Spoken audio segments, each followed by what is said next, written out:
Welcome to a very special episode of the Rustic Spirits podcast, because we are not even on our property for this one. We are out here at Hayes Homestead with Tobias and Dani.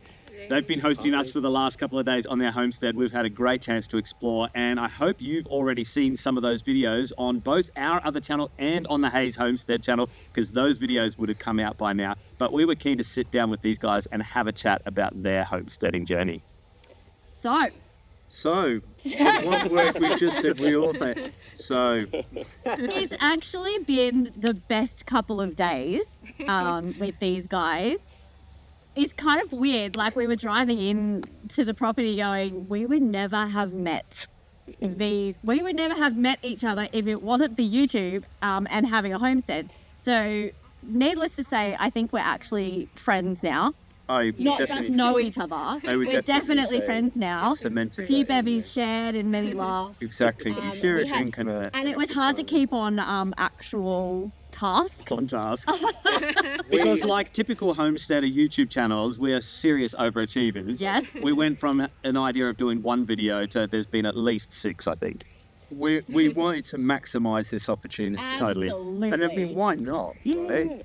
It is the old, we should probably fit this into, I think we could definitely get this many videos. Just like, well, if we're doing that many, why don't we just do this and we'll do a series? Yeah, so exactly. After we've got home and the actual editing comes about, you'll be like, why did we choose to do this? And it's why did we do 20? Okay, give us, for people who don't know you yet, although they should, give us the highlight reel of what your homestead is about. What you do here, your why, a little bit of an intro to yourselves from your own mouths. From our own mouths? Yes. Because this is going to be so difficult to explain this from Dani. I think, although Dani doesn't really feature in lots of it, she's definitely in behind the scenes doing lots of stuff, because I wouldn't be able to do what I do if I didn't have for support Dani, who I think our channel mostly sort of focuses around building things, making stuff, renovating, clearing. I mean, this place was a proper mess that you got here. Yeah. And, sometimes the help would be bringing me out some lunch, getting me a toasty or some noodles or something, or even just coming out for a visit and say hi and bring our little... I'm generally just a back office admin. Everyone needs a back office admin. Danny and I have actually been joking for the last couple of days that we're the back office admin.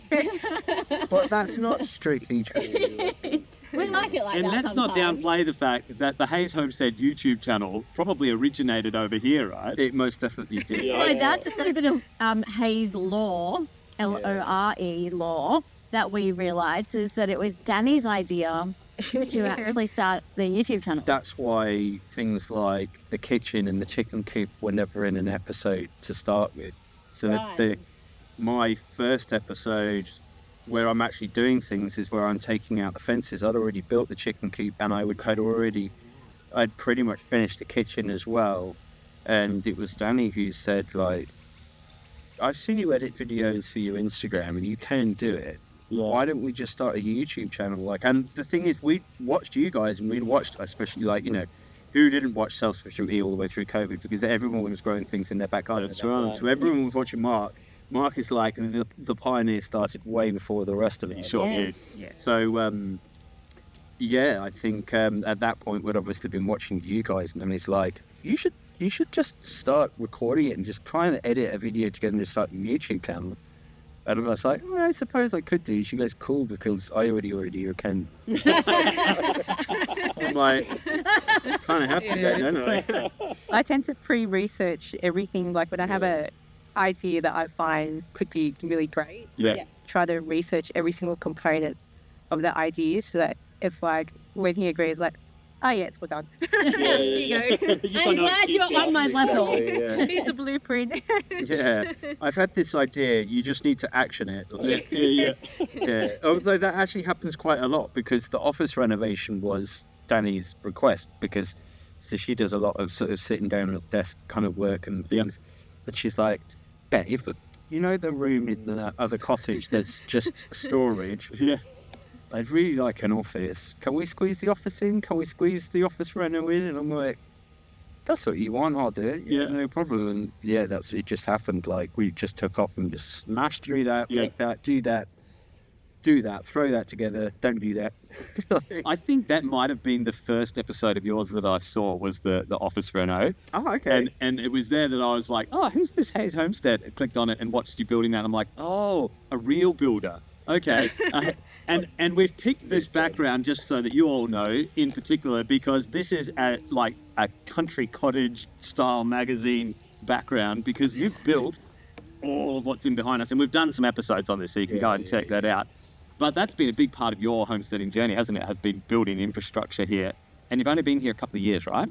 Well, yeah, we've been here for like 2 years, but I mean, for the first few months, although the chicken coop was definitely the first one, I probably didn't start that straight away because I was conscious about slashing and mowing places down to try and make it safe, because it was coming into a warmer season. Yeah. I was already paranoid. So, like, although that was the first one, it wasn't until like a few months in that we really sort of smashed that one out, because Indy was born literally 2 weeks after we started moving in here. Yeah. We were still moving in here actually after she was born, so I was still moving stuff out of the old cottage too, and we were new parents, so we were obviously whacked. So, it was it's one of those things. Like, I like to build things once. Like, if I'm building it, like, no, obviously not a thing about your greenhouse, because that made me very sad, because obviously you build to what is appropriate for where you are, and like you said, you don't get that much wind, whereas here I know we get wind. Like, we've had serious wind here, and every time I think about making something, I'm like, how am I going to make this so it's absolutely never going anywhere? And some of the weather that we've had here, I've gone into the chicken coop and I'm like, it's nice in here, actually. It's not even cold. Perfect. Some of the people who listen to our podcast, at the end of last season, we had them ask us questions, and they asked about homesteading with little kids. Yeah. And if we had our time over again, would we do it if we had little kids? And I answered the question as best I could, but I'm really interested to hear your perspective, if you're willing to share, on doing the homestead thing all in with Indy's 2. Yeah? She is. Yeah. But you moved here when she was born, so you're literally in the middle of not just building a homestead, but building a YouTube channel and other businesses and being parents of young children. Maybe, I don't know, Dani, do you want to speak to that first? Yeah, I mean, for me, I always have the philosophy of not regretting anything. Yeah. I think every decision you make, every choice you make is leaning on whatever path. And so I believe in, destiny. Yes. Like things are meant to happen the way it happens. And so, we wanted a child for so long. I had to go through IVF for years. Wow. Yeah. And so that was a priority, and everything else sort of that was going to happen around it would just need to happen. So when we got pregnant, we're like, okay, we were renting, we're like, we need a house. And because it wasn't viable to rent and have a kid. It's just, because then, because the rental market was crazy. Yeah. We've moved so many times in such a short amount of time. I hate moving house as it is, and the fact that we hadn't stayed in a single house for the entire term of our contract for the last 4 rentals that we lived in. You're right. Just made me so bitter and upset. And as soon as we found out what ProPeter was like, I said to Dani, if we don't find somewhere, it's going to be so hard for us to buy once Indy's born, because they're going to see Indy as a dependent on them. We need to do this before Indy's born, because it makes getting a mortgage a bit easier. Because once you've got a dependent, they're like, well, you actually have extra outgoings. Can you afford this? Yeah. So doing it, as soon as we found out the program, we were like, we literally have a deadline. And boy, did we make that deadline by 2 weeks, because we moved in here, and within 14 days, we moved here on that one Friday. Following Friday, got married. Following Friday, Indy was born. She was scheduled for C-section. So in a 14-day period, bought house, got married, had baby, and so all major life things that happened over the space of 10 years, you guys did in 2 weeks. Exactly. Sometimes I wake up in the morning and go, hey babe, like, how is it that we can do all this? Like, are we just crazy people? Yeah, exactly. Yeah, Like everything that happens to us in like one hit. always happens. Like within like 5-6 things. They always happen at once. Yeah, like there's a deadline coming, 5-6 deadline coming, and we just have to like execute, and like.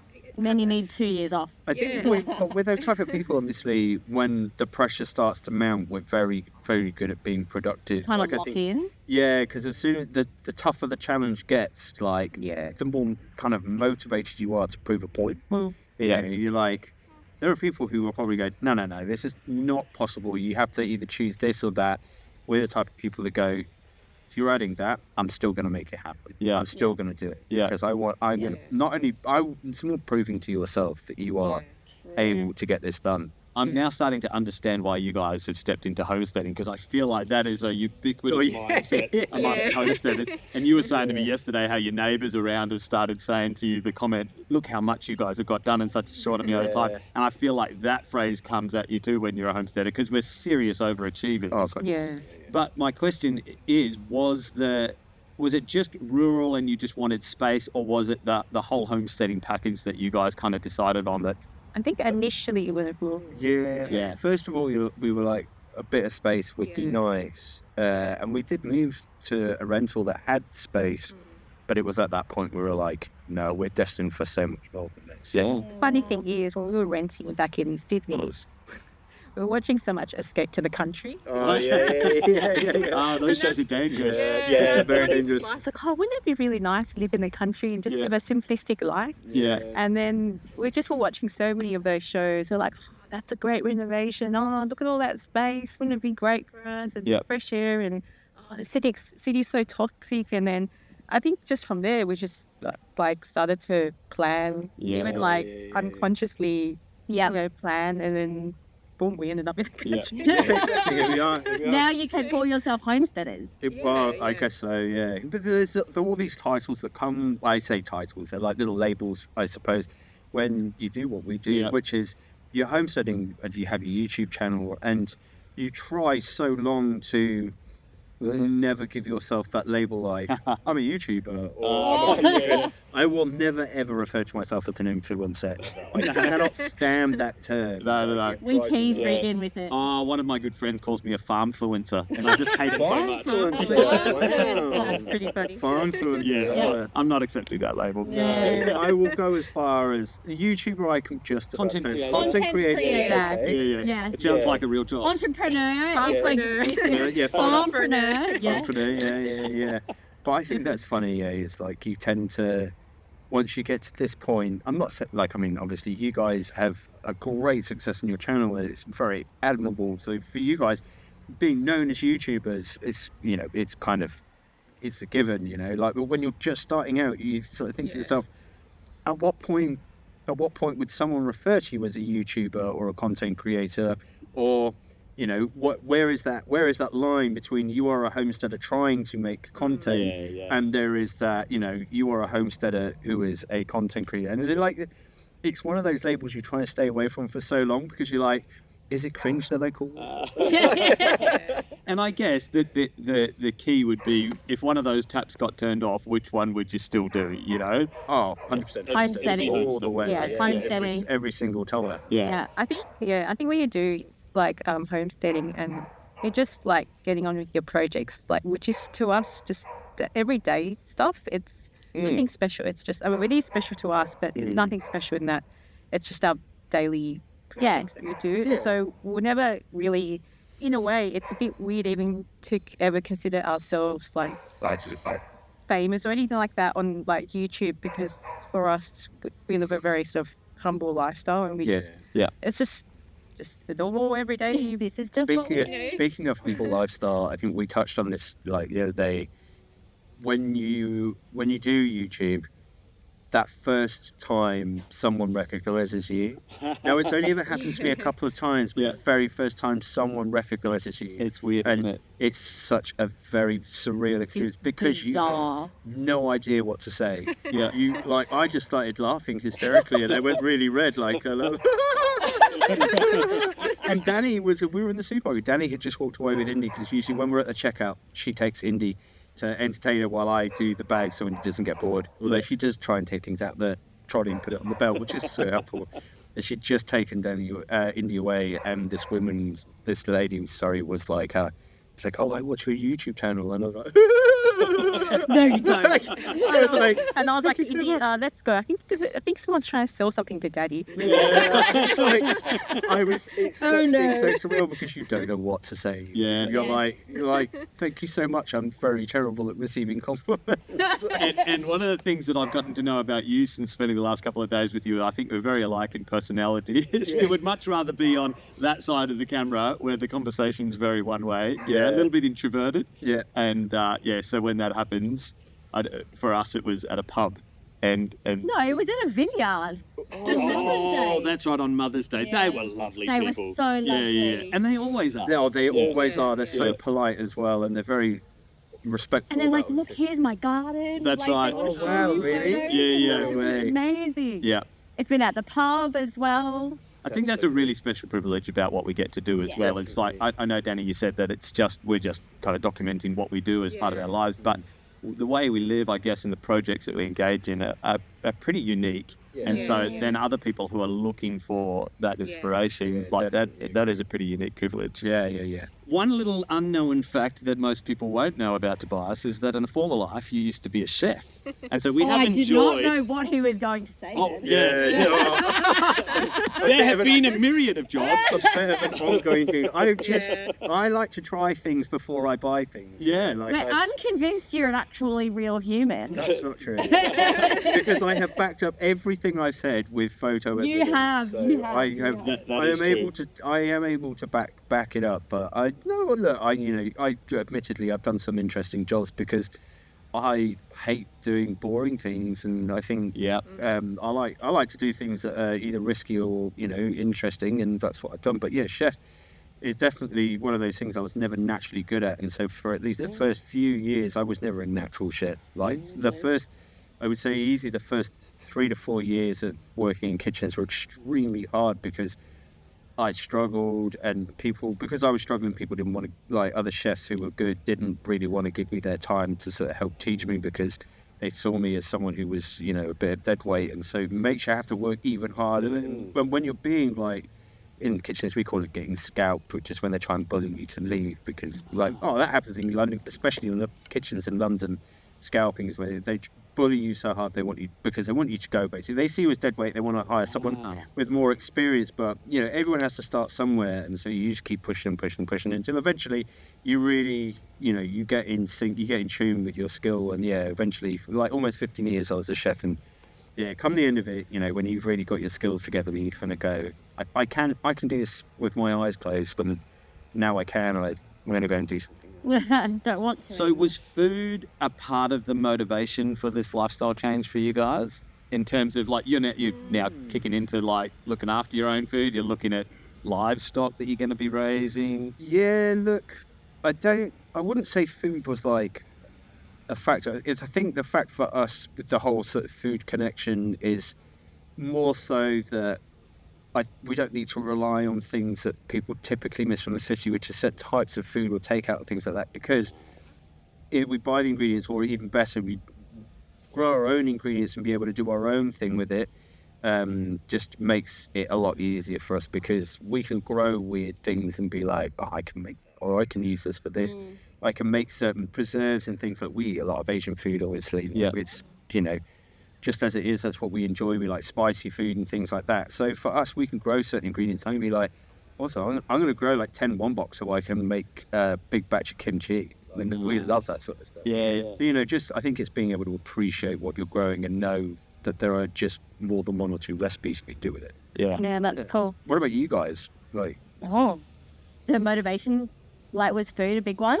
Well, with food, what you're putting in your body is that that probably got us into it. A lot about this. Health, and both of us went through health scenarios that caused us to look at just lifestyle in general, stress, and then diet, food, nutrition. Mine was a mental health journey. I took up gardening as a way of kind of just breaking cycles of mental health patterns. And gardening just became that grounding practice. And then connect that to Kirsty's was about nutrition and what goes in our body. Food that we were eating, processed food. I could never cook. Like some of my friends will tell you that it's been a huge evolution. I would burn water. Like, I was not good.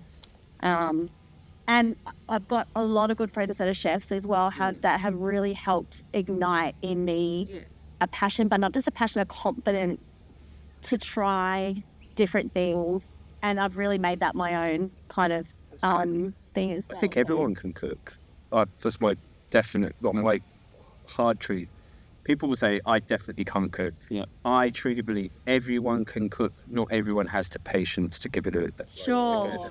Some people just don't have the patience to sweat something for 10 minutes. Yeah, right. Gotcha. Like, some people will just go, put that in. All right, put that in. Right. I believe if everyone who can read, they can cook. Because if you can follow a recipe and actually follow the recipe and do as the recipe says, then I guarantee you'll realise cooking is a lot easier. It just requires a bit more time than you probably want to give it.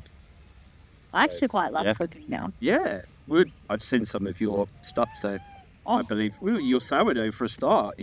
That's that was a huge mountain climb. Yeah, but sourdough. That was a mental barrier.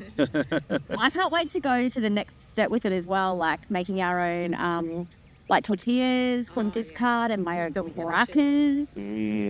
Like a sourdough discard. So if you're not baking, you can just take the starter that you're not using, spread it on some baking paper really thin. Yeah. Like half bake it, and then like salt, pepper, rosemary, whatever. And score it a little bit. Bake it the rest of the way. Yeah, in terms of break it apart, crackers. Like, why haven't we had this yet? We're ready to go to the next step with it. You have to get into like other types of bread. Yeah. Like there's a particular type of bread that I quite enjoy making, Hokkaido bread. Yeah. This is a Japanese milk bread.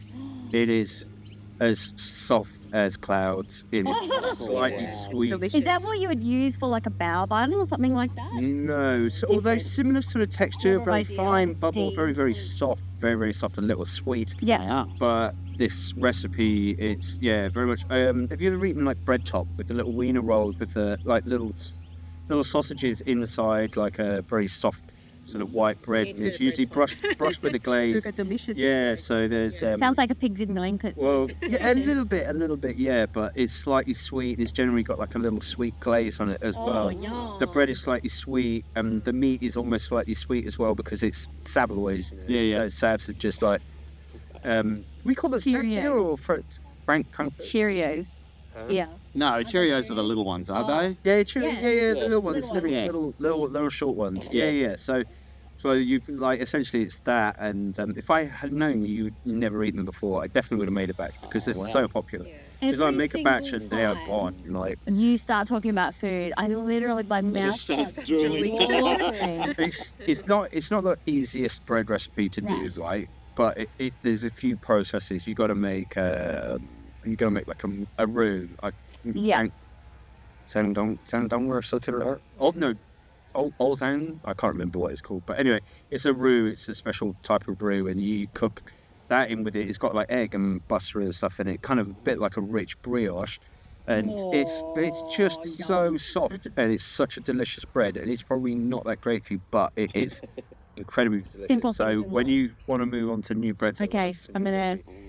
Because it's just the advantage of having a husband who was a chef like him is not just a chef, but he can cook Asian food. Yeah. So when I'm like watching, especially when I was pregnant and when I had an interview, I'd watch like YouTube, like all these food channels, and I'd watch and go, I'll start drooling and go, I think for Tobias can and I'll be like, hey, do you think you can make this for dinner? And if it's Korean or whatever it is, Asian, I know he would be able to make because he's a chef. He used to be a chef. So like, can you make? He's like, yeah, sure. Send me the recipe. I would end up getting pictures like even when I was at work, like I get pictures. Babe, can we have this for dinner tonight? And I would either look at it and go, well, we don't have that ingredients. Maybe not tonight, but I can make it at the weekend. So it would be like the next thing that would get made. Yeah. One of the things you did want, especially during COVID, was ice cream. because so our kitchen is kitted out a bit like a commercial kitchen. There's not a lot of machines that we don't have. We've got like meat slicers, like sous vide machine, slow cookers and stuff. We should have been able to work out you were a chef, in other words. Yeah. One of the there cool were things, times. a couple of chef friends came to visit recently, and we were making like a multitude of cuts of beef as part of dinner with like mash and all sorts of other stuff, because there were quite a few of us here. And my oven has one of those probe things. I'd never used it before, but we had like this big like kilo ribeye, and we were like plugging in the probe and like setting the time and stuff. And it's like such a chef wanky thing to do, And it was quite cool, because we were like obviously put this probe in for the meat, and like so the kitchen's kitted out pretty well. But the ice cream machine was a good kicker, because it's a real ice cream machine, not one of those bowls you put in the freezer. It actually freezes, so you can churn about a litre of ice cream. We got this mad fior latte recipe, which is like a very Italian vanilla ice cream recipe. No eggs, no nothing. It has to be very specific ratios. It's literally like sugar, milk, and cream. That's it. That's all that's in the recipe. Oh, and vanilla, of course. Fior latte, and honestly, like it's just like velvet, this ice cream, and so easy to just literally mix it up, throw it in the ice cream machine. 45 minutes later, you have fresh made ice cream at home, and who doesn't want? So in the comment section right now, what we're going to comment is, should Tobias be putting his recipes and a little bit of cooking on the Hayes Homestead YouTube channel? Comment down below. That's hilarious. Imagine when you get a cow, because we were talking about milking cows last night at dinner. Imagine like milking the cow in the morning, having ice cream the next morning. I know. Unpasteurized ice cream. I've made ice cream out of unpasteurized milk, and it doesn't churn the same way. Really? Because regular milk is homogenized. Yeah. That homogenization process essentially breaks. So here's a bit of a sciencey thing for you. So the way that milk is homogenized is obviously they heat it up so the fat cells are loose. So when they jet it out through tiny nozzles to basically break the fat molecules down to a size that's the same size as the proteins and the sugars, so the caseins and the lactose and stuff. So it makes the fat part, which is the cream, mix into the milk more efficiently, which is why whole milk, the milk just back in the old days, the cream used to float to the top and the milk used to stay in the bottom, and it doesn't anymore. And that's a homogenization process. And because of that homogenization, that's what helps the ice cream churn well. So unpasteurized milk, because it's not homogenized and the cream wants to separate because the fat globules are a lot larger. So we're doing molecular gastronomy here. It makes it difficult for the ice cream to not turn out icy without really putting a lot of work to it. But the flavour is definitely different. Yeah. Okay. Yeah. Not just a homesteader, ladies and gentlemen. Molecular gastronomist. Move over, Heston, I'm coming through. No, joking. I can attest to unpasteurized, unhomogenized milk being excellent in a latte. If you can make it work for ice cream. What about steamed Austrian goat's milk? Steamed Austrian goat's milk. I don't know if they were Austrian goats, but... Apparently I'm fussy with my coffee order. No, I wouldn't say you are. That was can I get a latte just really short? Yeah. That was one of the easiest drinks I had to make. Yeah. Tobias makes a good coffee. Do I? I was. You know what? did. I've almost commented on a couple of episodes where I'm drinking a coffee and was like, making my morning cup of coffee with a dose of existential dread, and I'm really sorry that my coffee does not look as good as Regan's. Because your coffee's literally, especially in the winter, I say swanning around is probably not a great way of putting it. You're like walking around in this really cool cable knit jumper and this perfect little coffee, and just like, says you have to look so fucking cool. Like, let's go and do the pigs, and then we'll just go and check on the chickens, and we'll do that. And he's got this beautiful cup of coffee and this cool cable knit jumper on. I'm like, suave bastard. Well, my mother-in-law will appreciate that you pointed out the jumper that she knitted for me. He does not appreciate a cable knit. You have to. It's very warm. All right, I'm going to change gears because I got a question for Dani. Talk to me about, because I have learned that our journeys, while we've done wildly different things, there has been a similar trajectory away from corporate city life. Talk to me about that. Well, yeah, I mean, I've been in corporate for a long time, 17 years now. I left it 2 years ago. Well, pretty much when I was pregnant. Yep. but I was always thinking of leaving because we were renting, in the country anyway at the time. And I was just working on my own business still. And I think that was just part of the trigger. Yep. I don't want to work for anyone anymore. I just want to work for myself. Actually, I was talking to you the other day. I recently did a Myers-Briggs personality test.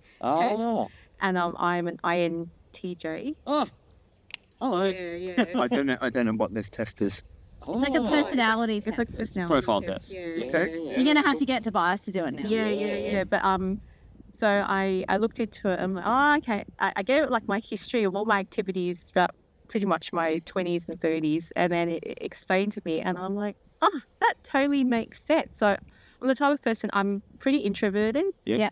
But I like to build things. I like to find problems, like real world problems, and try to solve them. Yep. And I think moving to the country, I thought would allow me to sort of expand my skill set. There was just more freedom. Yeah. And I'm like a very independent, Yeah. like thought-minded person. I don't like to be rigid and molded into a system. Yep. And corporate life is like that. Yeah. You're molded into that system. I love the movie The Matrix. Yeah, I resonate a lot with Neo. The Matrix. Unplug me. So I've been unplugged for years, and I think the biggest step was to pull myself out completely. Wow. And so when I left corporate, I felt like a breath of fresh air. It's like life energy came back into me, and I'm like, now I'm free to pursue my dreams. Yep. In an environment that actually benefits me and the people around me that I care about, my family, and also for my child as well. Yeah. She would thrive in this environment. I think anyone would thrive in country environment because it's We were sharing the child. yeah, Choosing a team. I'm not doing this. Sorry, I'm choosing a team. he's a troll. Get out, troll. I've got that goose in me. I'm a bit silly, so when Daniel will say something like that, like obviously I can't. Sometimes I have to be like, "Oh, Indy's your childish," That's okay. Just before we started here, my kids were on the group chat, and I'm like, Regan, they're your children. But yeah, I think I'd never go back to corporate. Yeah. I think I love like creating, like coming up with creative ideas and just building on that. Yep. And then handing them to me. yes, No, I'm joking. No, I like to build myself. Yeah, definitely. Yeah, You do get involved. You like getting your hands dirty. You like learning things. Yeah, I like learning. You've asked me lots of times, can you show me how we do this, or show me how this works, or how this is done. So always ready. The INTJs, they love to learn and grow. Yeah. And to do that, we can't be molded into a particular system. We have to be able to have the freedom to be ourselves and be authentic. Living out in the country, you can be authentic. You can do whatever you want. You don't have to, ask anyone except for maybe the council. But Not all the time. And even then, Most people on this channel would be like, Yeah. So but many, we all have to. so many people I've spoken to locally have all been like, whatever you do, don't ask the council. Just do it. Like, no worries. Oh, Well, anyway, I'm going to okay. level this place and put in a theme park. When the council comes to say, where's your approval? I'll be like, guy down the road said I didn't need any. You can't see it from the road, so it doesn't matter. Oh, dear. Yeah. so that makes a lot of sense to me now, knowing that you're an INTJ, fellow INTJ here. Because an unknown thing about Dani is that you are doing a degree in agriculture, right? And I reckon that's part of that INTJ, like, fundamental desire to, like, master and know the topic, right? Yeah, that's correct. I love to learn about something and try to master it, try to know everything about it, so then I can apply it and figure out whether that can actually fix this problem. So I like a lot of people talk about, a lot of people do degrees, it's just theory and then you don't apply it. But I actually signed up for a degree in agriculture purely so that I can apply what I learned on my own homestead. Yeah, Amazing. fantastic. So I mean, like last semester I learned about soils and climate and things, and so now I'm like, I have all these ideas and I'm always asking like complexity, if this soil was like this, what can I grow here, and how do I test it, and what soil tests can I buy, and like so my mind just goes crazy, like so many questions, and then just want to dig deep into it, and go, wow, that'll be so cool if we can do this. And that's awesome, and that's perfect because it just expands your world, doesn't it? Like, you know, the parts of homesteading that probably a lot of people wouldn't get into, like getting down to the soil microbiology level of like why you can and can't grow certain things on your property. Exactly. Yeah. Like what type of soil certain, especially things like trees, like fruit trees or orchard trees. You know, some people just don't understand. Every I say mostly Aussies would love an avocado tree because avocados can be expensive, and if you had avocados in your backyard, that would be pretty convenient because we eat the stuff by the absolute ton. Absolutely. Yeah, literally. And we love it, like, and we do love avocados, and what's not to love? But they're so hard to grow. And I remember watching Mark again, he struggled with avocados. And it was because of him. He's like, it has to be very, very, very well draining, really, really, really deep soil and stuff. And you know, you have that. It's thought provoking because you're like, well, if I really wanted to grow this or I really wanted to grow that, I probably couldn't grow I think I couldn't grow a banana tree here. It would be very, very difficult. As cool as it would be to have bananas on earth. But, you know, you really have to think about, well, realistically, what can you grow in here? What's applicable? What can't you grow? What you need a greenhouse for? Hence why, you know, some of the projects that we've done, like you have to sort of think, well, if you really want to make that possible, if you like that produce on your base, A, do you have the right soil, and B, do you have the right climate? It's all about this climate zones, like what zone are you in? Are you in like 9B? Are you like 7?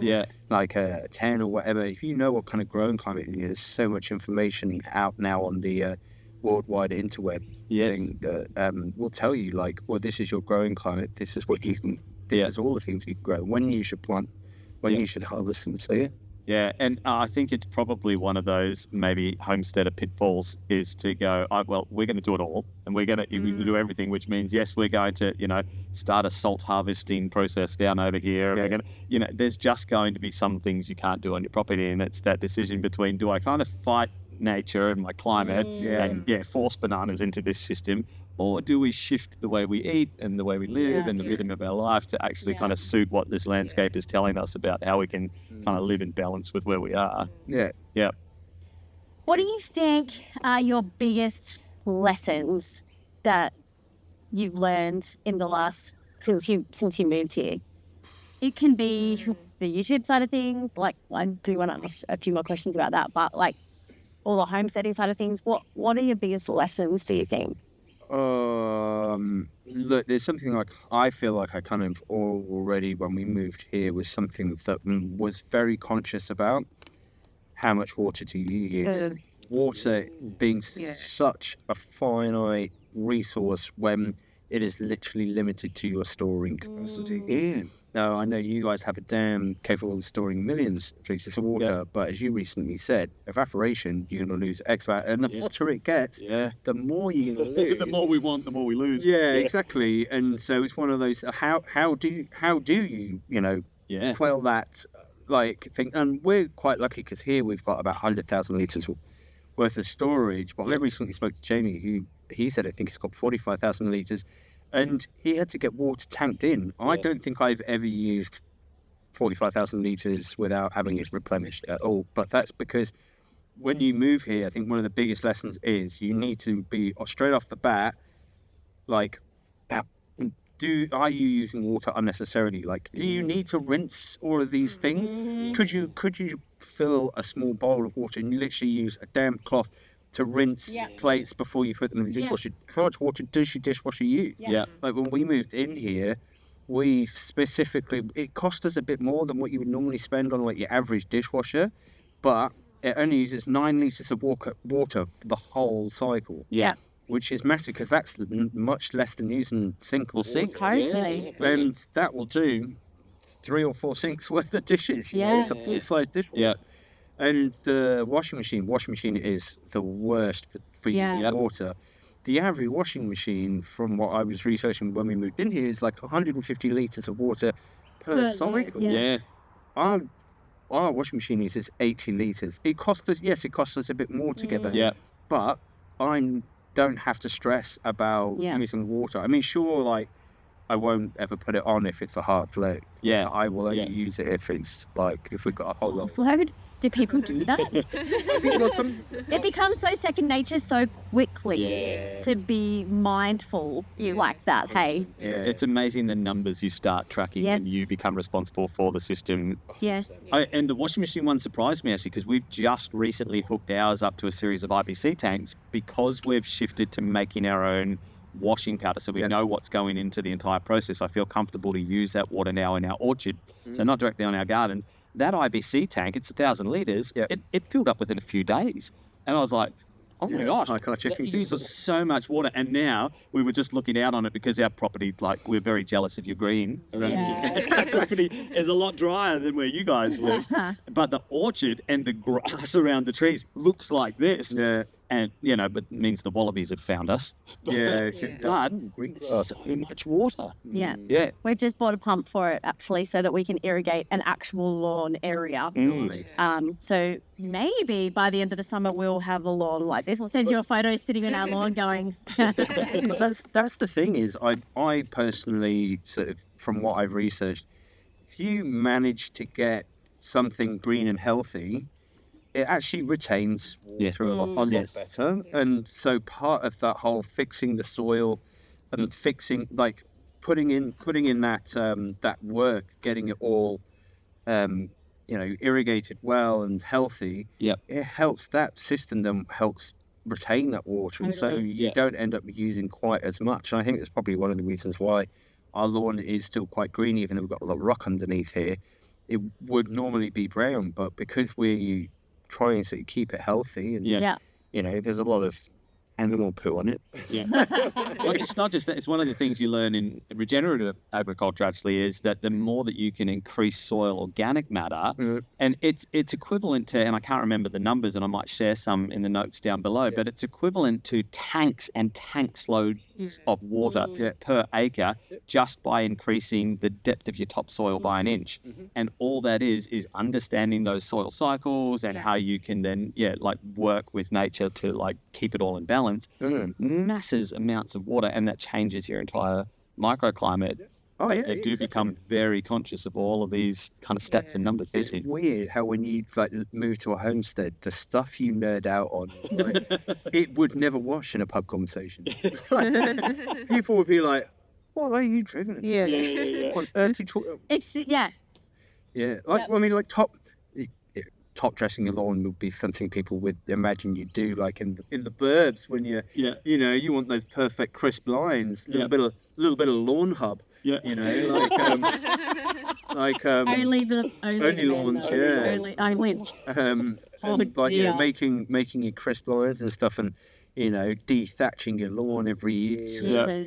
No, we just want ours to hold more water. It's just like if you literally scatter like a great mix of compost and sort of loose soil with a little bit of sand in it, to try and essentially build on top of your current. Like I would can't wait to start top dressing this lawn to essentially not only just flatten it out a bit to make it a little less bumpy, because it's nice when it's a bit flat, easy to mow. It's also, the grass will just be really healthy and it will grow through really, really well. So it'll just be a really nice green grass. It'd be nice to walk on. But it's also going to affect all of your other microclimates, because right next to your lawn, you've got Highland cows right here. And then you've got gardens right here. And the change in even just that microclimate in this zone by caring for one little space, even just grasslands like grasses, lawn, I want to hear Dani's lesson. Sorry, oh God, I really hijacked that one. We started nerding out on it. Hijacked that. Lesson learned. I think probably because I lived in Sydney for so long, and you become very dependent on you become a lot, like when you run out of food or when you are too lazy to cook, you tend to order Uber Eats or whatever. When you live out here, there's like where we live, you don't have any of that. No Uber Eats, no DoorDash, nothing. Well, it's Friday, so tonight is pizza night. I did. Yeah. Your general store is pretty. That's a general store. Yeah. I mean, they're not like, they don't have Asian food, for example, you don't have the nearest favorite Asian restaurant like with Sydney here, or your favorite, I don't know, Italian or whatever. So luckily for me, I have a chef. Hey. So he's my. Do you have the Tobias app? Yeah, do you have the Tobias app? Yeah. Well, it's funny because he always say to me, "Oh, what should we eat tonight, babe? What should we eat for dinner tonight?" Yeah. I go through my phone because I take pictures of the food that he's made for me. I just go through my menu. I'm going to order the number 26. Number 5. 2 serves of the 3 things. For the dim sim. The funniest though is like it will be getting quite close to when we would normally be having dinner, and I'm thinking, I need something quick. And I'll go to Dani, what do you want for dinner tonight? And she'll go, do you reckon you could make like tortellini? I'm like, No. try again. I really feel like some pasta. What about lasagna? Maybe 3 hours ago. I'm afraid that's not possible. I'm afraid that's tonight. tomorrow's now. You can have beans on toast. It's funny because I'm a pretty patient person. You are very But when it comes to cooking, I don't have as much patience because when I'm hungry, I just want to. I'm very practical. Hungry now. Yeah, I just want to eat. I don't want to have to go through the rigmarole. Yes. Through a recipe. I just want to go. I remember once we were living in Sydney. This is when we were living in Way Street, and I just got home from work and I needed to go get a shower. And you were hungry, and I said, "Well, look, I'll prep dinner. You just got to cook it." And I explained to you how to put this in, but I think there was eggplant in it, and I was like, "You need to cook the eggplant before you put these ingredients in, because if you don't cook it, the eggplant will be raw and it will take ages to cook." No. I was in the shower, and I remember you came upstairs and went, "Dinner's ready," and I was like, No, it's not. "There is no way in hell you could have made that in that amount of time." You were like, "No, it's ready." And I went downstairs and it was full of raw eggplant. And I was like, I said, if you put this in and don't cook it long enough, And probably it in will my be head hard. at the time when I was cooking, I probably fucked up somewhere. It was just like, it was, personally, it wasn't even enough time for me to have even added the eggplant, but I was in the middle of the shower and you could have said, 85% "Babe, there. dinner's ready." And I was like, dinner cannot be ready. Absolutely not a chance for Can't dinner. fail unless you try. Brilliant. Yeah, it's so That's funny. brilliant. So now she, look, much better. Like, she makes heaps of things, and Yeah. she cooked it well. Like, one of the best is like, we really enjoy good old mapo tofu. Like, that's a great comfort food. Because rice is easy. You stick the rice on and forget about it. Totally. Yeah. And you can stick the rice on easy, like an hour or so before dinner. And Yeah. the rice cooker keeps it hot. Yep. But yeah, mapo tofu is just one of those really good ones. You can cook it and then you just heat it up when it's dinner time. We all sit down and eat. And it's such a delicious dish as well. It's such a comfort food. Or fried rice. Fried rice is another one of those comfort foods. It takes no time at all to make, and you have to make it. You have to make it properly. Don't do a Jamie Oliver fried rice. I'm confident. What's a Jamie Oliver? Oh, if you've ever watched Uncle Roger, he hates on Jamie Oliver something rotten. But Jamie Oliver cannot make Asian food to save his life. Oh, really? He is. You watch him make Asian food and you wince. Even me, I've had this argument with a lot of colleagues for a long time, because obviously working in Australia, you tend to have a lot of Asian colleagues. Yep. And I was excluded for certain conversations because I wasn't Asian, and my argument was that I was, because I was Caucasian. And I'm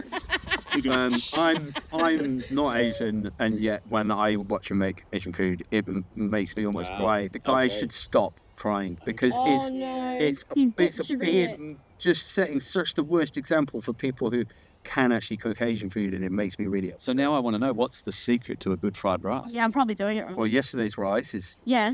See, I do that. the rice has to be individually separated. Your rice is not meant to come together. If anything, it has to have almost a slightly greasy feel. Not like super greasy.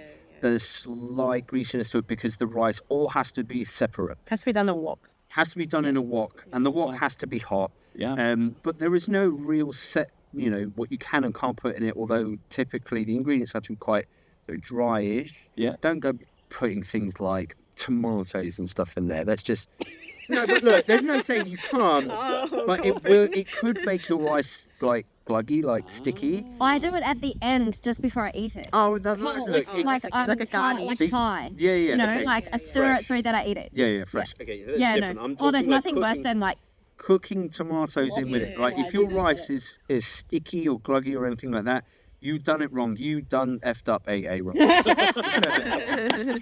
And So just another example of why Tobias should start putting things. look, I feel like on his YouTube channel. if I did a fried rice recipe, I would be opening myself up to absolute carnage from Uncle Roger. I'd be getting a lot of hi-yahs. The leg would come down off the chair. When he says something, he goes, hi.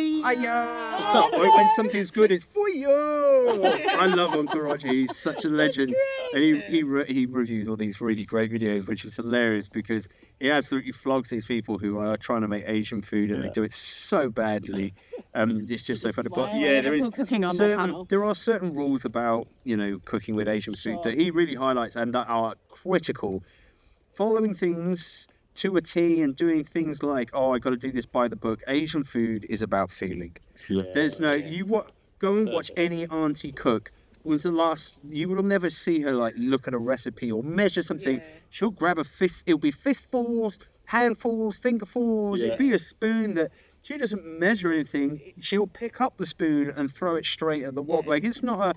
That's why I cook Asian food. I like it cooking Asian food because I don't follow a recipe. Yeah, I used to kind of actually everything's feeling. I follow by what my mum used to cook, and she was a great cook. She's great, yeah. Because I've had such good food for years with her that your taste bud just adapts to what tastes good. Yes. So then you know when you're tasting whatever you're making that, that's the right flavour. Yeah. Like Asian food, I just go MSG. Yeah, a bit of this, bit of the. Always MSG. Always MSG. I think the secret. Hives come out. Yeah, well, a cheap trick is chicken powder, like chicken bouillon powder. Yeah. It's high in MSG, and when you put it in things, it makes things taste incredible, even if it is meant to taste like crap. This chicken how powder, to save you dinner. I use it commercially, like a lot, even in like commercial kitchens. You use it for that and dashi powder for seasoning things like certain crackers. Dashi powder is a phenomenal seasoning powder because it is literally powdered umami, much like chicken powder. Powdered umami. It's full of MSG. I need to find it. But it's like full of MSG, and it's like there's nothing that has ever shown that MSG is actually any worse for you than salt. There's nothing that has ever proved it at all. It is literally just hearsay.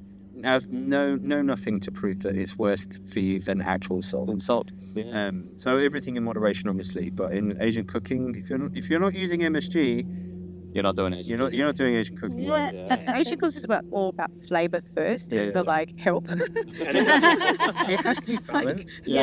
Like Asian food is always about making sure that there is that balance. Even in hot and sour soup, it's got to be hot. It's got to be sour, but it still has that balance, and it's still that sweetness. That sweetness that leaves it. Everything, the salted, it is all very well balanced. Even though you have some dominant particular flavors like the heat and the sourness, it wouldn't work if there was no salt and sugar and sort of like all the rest of it. And so Asian food is always very well balanced, and that's what just makes it so delicious. Talk to us, because it's been really nice to be able to talk to people about what it's like to have a YouTube channel, because not everybody understands.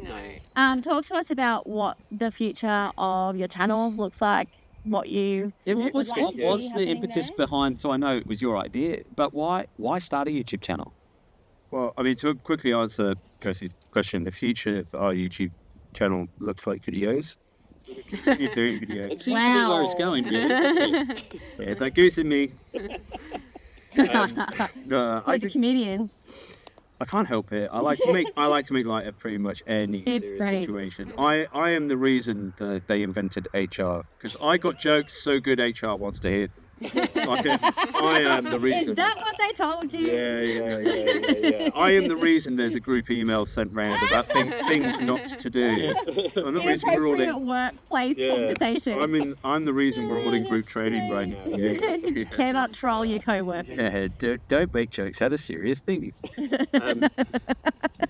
Can't help it. I have spent the last 24 hours laughing my guts out. Well, there's definitely a holiday first, fun first, and then work. Absolutely.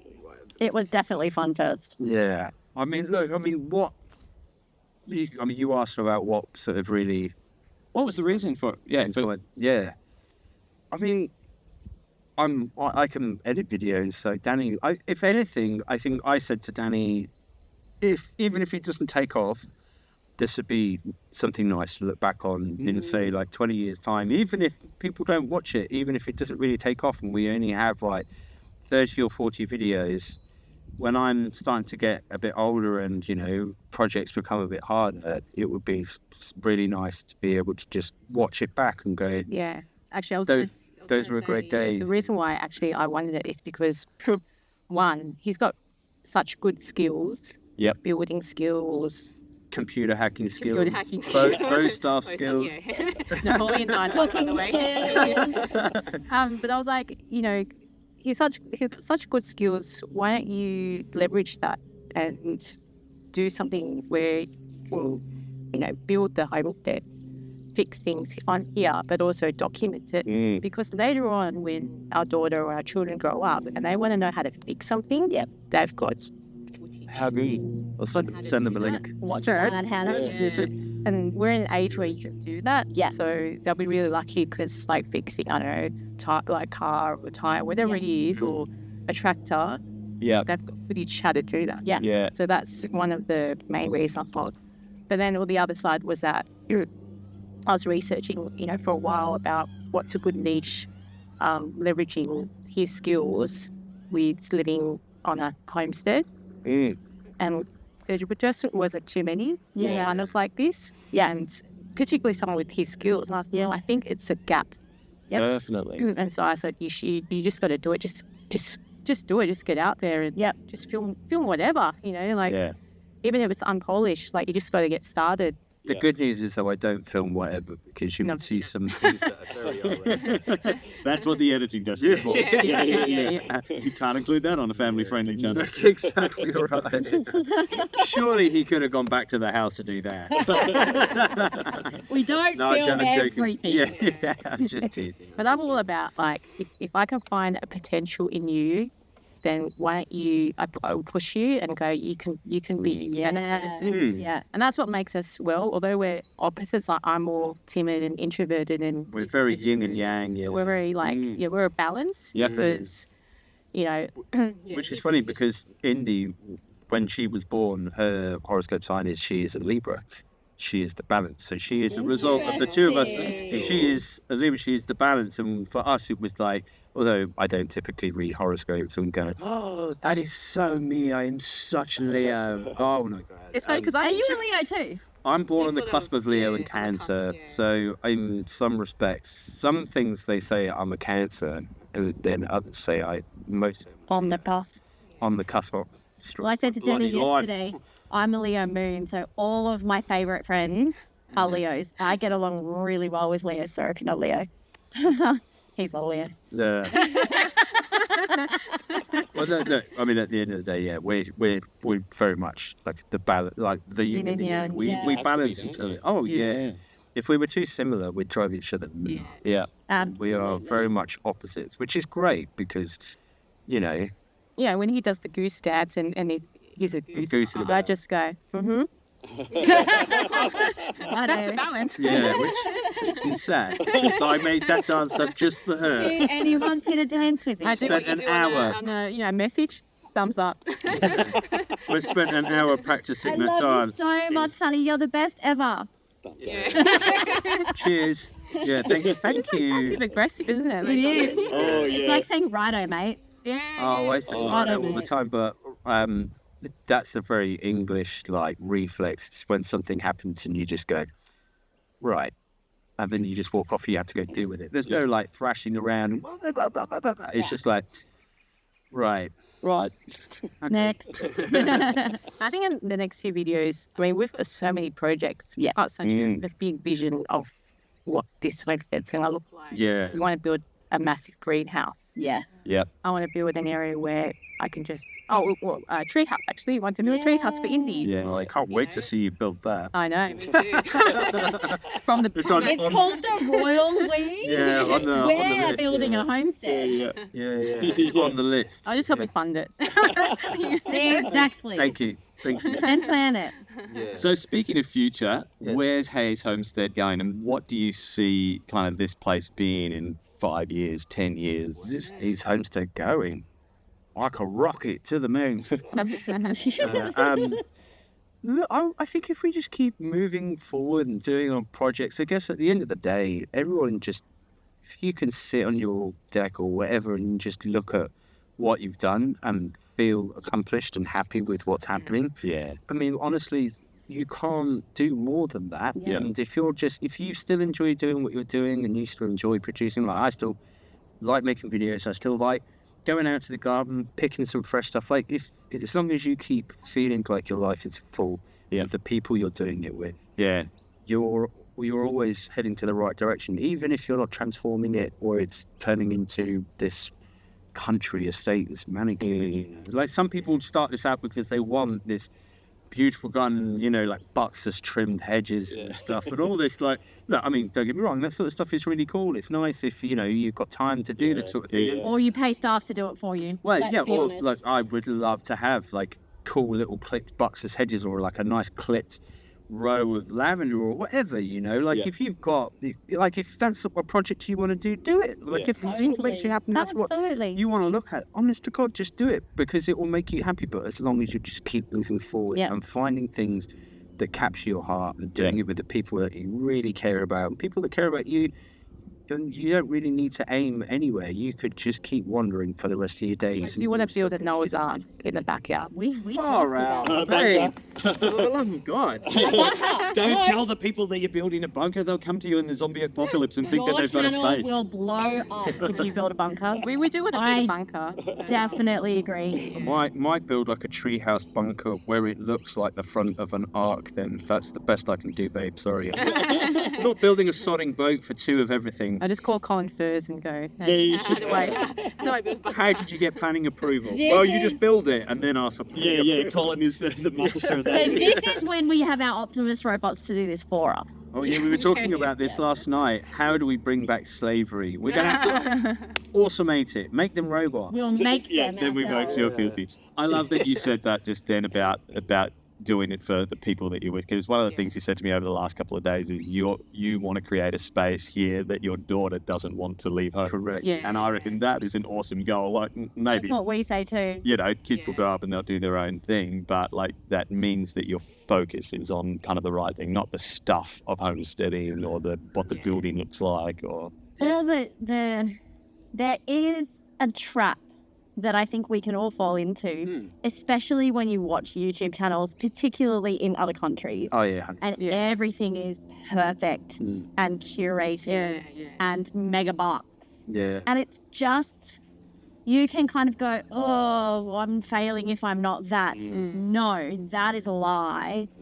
And it's a trap. You're on different journeys. Totally.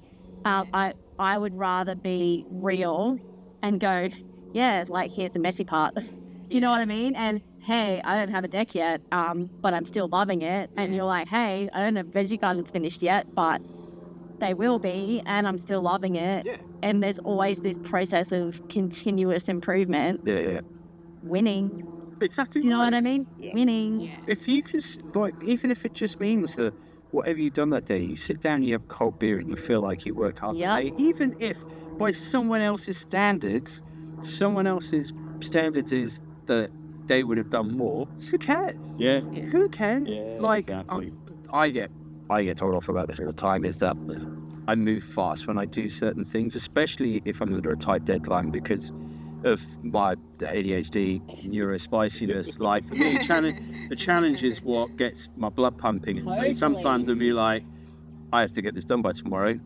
I've got a whole ass. And so sometimes I get told, you don't have to do it all in like one day. And my brain goes, yeah, I do. But even if I don't, if you can still sit down at the end of the day and have a beer and feel like, well, I worked hard today. Yeah. I feel good about it. Who cares how much work anyone else does? Totally. Everyone works under a different constraint. Everyone has their own working by processes. Who cares if they're not the same? If you feel good about it at the end of the day, Absolutely. pat yourself on the back because you did it. You did a good job. Yeah. And you actually did it. Yeah. Yeah. And not only that, we're putting it online for the world to see, opening ourselves up to all kinds of, like, you know, everybody has a comment. And look, we're all deciding to do that. Don't get me wrong. Like, you know, sometimes the comments are like, screw you, mate. Yeah. You do it. Yeah, but I'm like, but at the same time, I'm the one that's putting my life out there for everybody to comment on. Exactly. You know what I mean? So Yeah, I love that we one. won't stop doing that because people find so much joy in watching what we all do. Yeah. I think for me, the joy will be, well, it's always been like obviously doing it for us to make us happy living here, but also for Indy, when she grows up, she's got a place to stay so that she never leaves home. Yeah. And then to my parents, I want my parents, when they get old, they are old now. Still not that old. But I want them to move in with us and so we can take Yeah. care of them because Yeah. I don't want them to be going to a nursing home. Yeah. And, you know, when they're That's ready, important to us. Yeah. Is that they come and here stay. enjoy, and they really love it. It's They so love it. peaceful. Yeah. Yeah. My dad loves the mowing here. Yeah. You know, Oh, you he see- loves mowing, you can see in the video he loves the mowing. He loves the Right on. mowing. But it's like that family, that heart and soul. That's Yes. what drives us. I think. Mm. It's not necessarily, well, we need to get this project done by this time or anything. Yeah. It's- My mum was like, my mum always asks, oh, when are you going to do this and when are you going to go? I'm like, oh, no, whenever. You know, is there a timeline? Yeah. Yeah. When we do. Yeah, we do. Like, This brings us back to like the thing in the comments, and people are like, you know, saying things in the comments about you shouldn't have done this, you shouldn't have done that, and you know, the age-old reply, and like, you let me know who told you were coming back to fix it, and I'll have words with you. Just don't worry, mate. You're not coming back to fix nothing. I'm doing it. Yeah. So Yeah. I appreciate your support, but Thanks for the algorithm Yeah. spike. I think That's the only help you gave me just yeah, there. I think we're good. You know, tell me who told you were coming here to put all the fences back in, because I'll have words with them because I don't need your help. Yeah. Mm. Flies were underestimated. Flowers. Not today, just, you know, living on a general. homestead. Oh Flies were yeah, in underestimated. general, the we're not even in flies. summer yet. I know, we're all like, You forget about them by the end of winter. It's hilarious. you're like, it's going to be so warm, it's so Yeah, nice. And like, then the oh, it flies come starts back and you're like, warming oh, up. Yeah, it starts warming up, and you go, right. In summer, we put the mosquito net up over our bed. Oh, yeah. And the This last would 2 be- years, obviously Indy's too young to know, but now that she is aware, she'll probably, we're sleeping in the tent. But now she's old enough that in the mornings, I don't know if she actually even saw our bedroom. Our bed is very high, Oh, like yeah. very, very high. But it has like a little lip on the ensemble bit, so Yeah. she can climb up onto it. But our mattress is as thick as the ensemble. It's massive, Yeah. which is probably why it's so comfortable. But she now can slide down off the bed and climb back up, which she couldn't do last year. So now she's going to be in the tent. She's going to want to, get in and out of the tent all the time. Get all tangled up in the tent. Yeah, in the mosquito, because it's not one of those. We used to have one of those ones with the round one. You hang it up and it drapes over. But then we found a square one that's awesome that has like 4. So I had to put 4 hooks up, and it's like on a line thing. Right. It's great because it really does cover the whole bed. This one, so we're Pretty to go. pretty. I got it from. What's the BCF? I think. Yeah, and it wasn't even expensive. Maybe $40 or $50, which is Because we love our fresh air. Like we've got an aircon on our tiny home, but we haven't even hooked it up or gassed it because okay. we don't even use it. Like, and it gets warm, but we just love fresh. So everything's open in our place, but the bugs. Oh my gosh. Yeah, it's the bugs. And you'll be in bed at night and you can hear a mosquito. And you're like, That's right, the big. the big moths I don't really care about because I mean when they hit you, it's like being hit in the head by like an actual Plane bird. coming into it. And the beetles, especially yeah, at the Christmas beetles time, the beetles they get in Yes. the house. Yeah. So Oh, Yeah. my thing is because we'll go to bed and that's when I'll watch YouTube. And so I'll have my, and then Kirsty reads on a Kindle, and then she learned that if she puts her Kindle in dark mode, the bugs come to my iPad screen of her Kindle. That's so true. Yeah, I reckon that's a really great place to end it. So I want all of you to make sure that you check out Hayes Homestead. I'm going to put a QR code right here above our heads, and there's going to be a link down in the description. Don't just check it out, subscribe to their channel. You've got no excuse. We've made it super easy to find because these guys are doing some awesome things. They're genuinely awesome people. And make sure you keep up with their story. Thank you. Thank you so much. No, I really appreciate it. It's been so cool. It's been such a fun few days. Yeah.